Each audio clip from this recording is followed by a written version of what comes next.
welcome to part 3 of how to make an AI chatbot. In the first video, you learned about how to create a simple chatbot. In the second video, you learned about how to put a UI around it. In this video, we're going to learn about how to embed this chatbot in your own website. We'll upload our chatbot to Hugging Face. Hugging Face is similar to GitHub, but for machine learning. Let's sign up for a free account. Once we are in, we are going to go to Spaces and create a new space. Select Gradio as SDK. Use CPU Basic, which is free. Use public.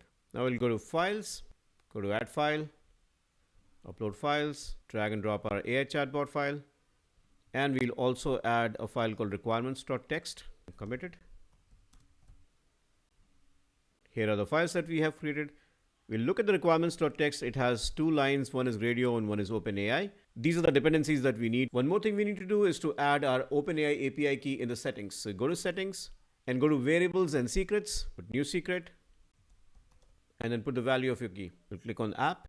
So for this to work, we need the app.py file. Go to files, copy the chatbot, go back here, go to app, create the app.py file, put it here, and then commit.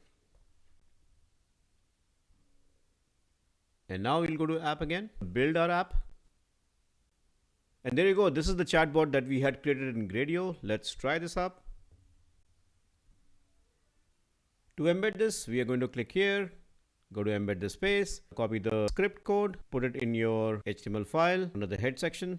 Then take the Gradio app line and put it where you want to show the Gradio app on your website.